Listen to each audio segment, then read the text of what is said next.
Salut, bienvenue dans le fond du garage. Alors, la suite du Black Market de Banggood que j'ai fait, on va parler de deuxième petit achat du DSO Shell.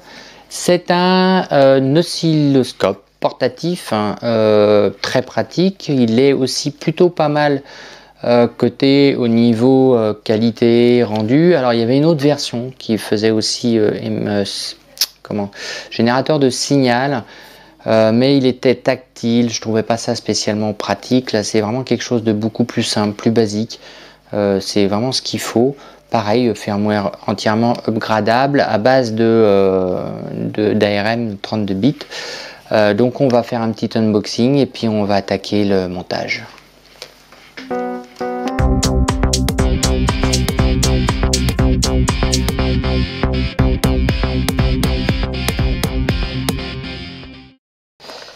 Bon, la boîte, alors forcément, il y a toujours un truc qui se barre.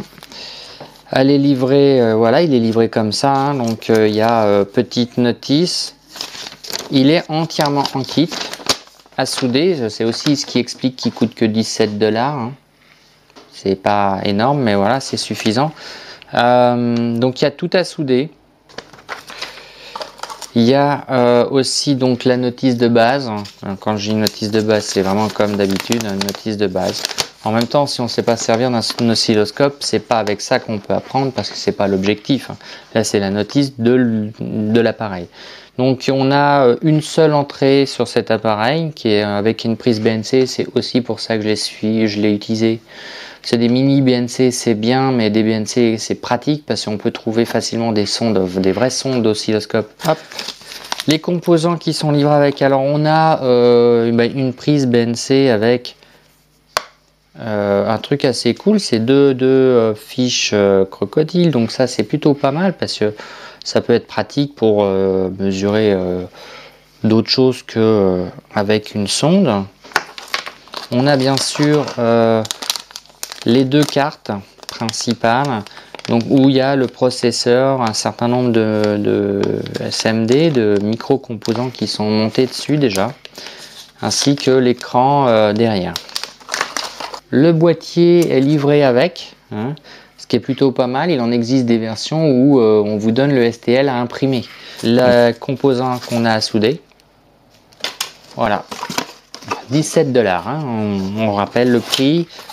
Donc je vais souder, le monter et puis on va regarder ce que ça donne.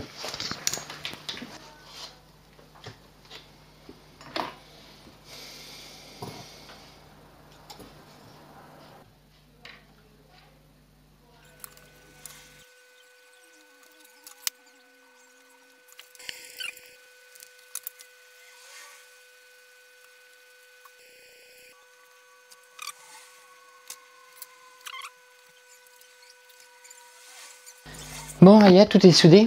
Il s'est passé une bonne grosse demi-heure, hein, quand même, parce que il y a pas mal de petits composants, surtout la partie résistance où il faut mesurer chaque résistance. C'est assez long. Mais bon, voilà, c'est pas irréalisable. Hein. Même le mec qui a jamais soudé, c'est faisable. Hein. Les composants sont petits, mais pas ultra small. Ensuite, on suit la notice. Hein. On va monter le reste.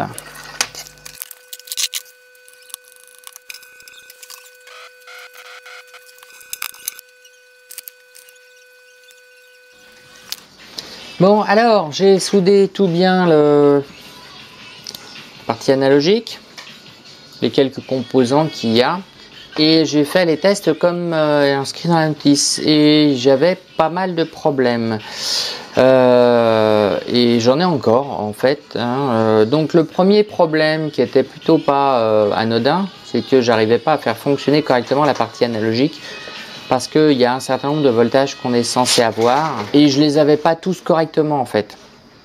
C'est-à-dire que j'avais des voltages qui étaient approximatifs, mais vraiment approximatifs. Hein. Partie là, en fait, sur la partie donc on va dire numérique de l'oscilloscope, j'avais quelques petits soucis aussi où d'un seul coup l'écran faiblissait, qui rebootait, enfin voilà. Donc j'ai investigué et j'ai trouvé un premier problème, c'est une patte, enfin c'est une piste en fait ultra fine qui était abîmé pour ramener la masse sur cette carte là. Donc j'ai refait un petit pont et là j'ai retrouvé des tensions un peu mieux, très proches. Il y a encore une tension, c'est-à-dire le plus 5 volts qui émet 5 volts 5. Alors c'est bizarre, hein, le convertisseur est bien 5 volts, mais le moins 5 marche bien, mais le plus 5, il me fait 5 volts 5 systématique. Et sur celui-ci, en fait, j'ai été obligé de rajouter un radiateur parce que le régulateur de base, surchauffe énormément puisqu'il convertit du 9 volts en 3 volts 3. Et encore, il n'y arrive pas vraiment parce qu'il fait que du 3 volts 7. Donc du coup, ça me pose quelques soucis. Le premier souci, c'est que ça décale en fait les signaux. Des deux décalages, il y en a un qui sert à alimenter le processeur, à faire la référence, donc ça encore ça peut aller. Par contre là 5 volts 5, parce que du coup je travaille entre moins 5 et plus 5 volts 5 alors que ça devrait être moins 5 plus 5, eh ben, il y a un décalage et ça me provoque des décalages sur les mesures. Donc il marche. Dit en passant, hein, ça fonctionne très bien. Hein. Le petit point qui se trouve en haut, petit point jaune, est théoriquement centré sur la ligne là, puisqu'il représente le 0 de la valeur. Donc vous voyez, il y a un petit décalage entre les deux. Donc ça, on pourrait se dire que c'est pas gênant, mais en fait, ça l'est un peu, parce que quand on veut mesurer une fréquence, le souci principal que l'on a, c'est que on voit bien le signal, hein, là il n'y a pas photo, on a les informations de voltage, de crête à crête, etc. Mais du coup il y a un décalage dans les mesures. Sinon, à part ça, il est très simple d'usage, hein, on peut vraiment faire des trucs très très cool. Je trouve que vraiment pour le prix, c'est vraiment plutôt sympa. Hein. Donc je rappelle, je l'ai eu pas trop cher au Black Friday, mais il est à 25 € actuellement. C'est pas non plus un truc de fou, hein.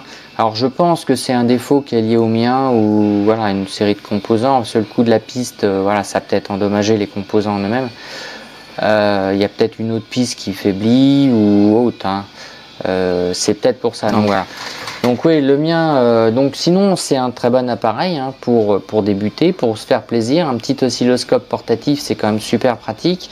La mesure de fréquence, quand je l'ai, elle est très très bonne, très proche de ce qu'il faut, il n'y a pas de souci. Les voltages sont aussi bons, voilà, suffisamment bons pour de l'amateur.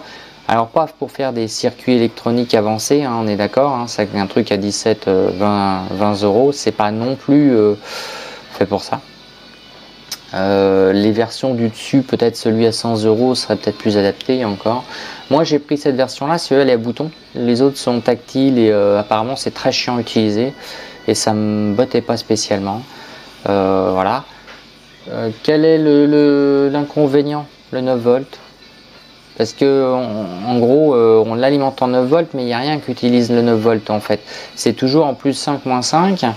Les deux tensions maximum ou du 3 volts 3, donc déjà ça c'est assez bizarre. Il faudrait un step down un peu plus avancé sur cette machine là pour éviter qu'on utilise des régulateurs linéaires. Le fonctionnement global, c'est très lisible. Bien sûr, la possibilité d'enlever les informations si on veut juste voir la courbe. Voilà pour ce petit test.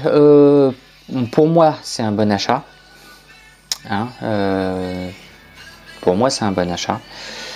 C'est peut-être pas ça peut être un achat pour quelqu'un qui fait du modélisme et qui veut vérifier les signaux d'un cerveau, les entrées S-bus d'une carte de vol ou quelque chose comme ça. C'est pas un achat à faire pour un électronicien, même débutant. Il vaut mieux investir sur quelque chose de plus correct. C'est évident, la partie faible là, c'est la partie alimentation. Je pense pas que ça soit forcément la partie capture ou logiciel. Donc prendre un peu plus cher, déjà avec un écran plus grand, ce serait sûrement plus performant. Et sinon, je regrette pas pour le prix. Pour le prix, c'est voilà, c'est correct. Ouais. À plus dans le fond du garage.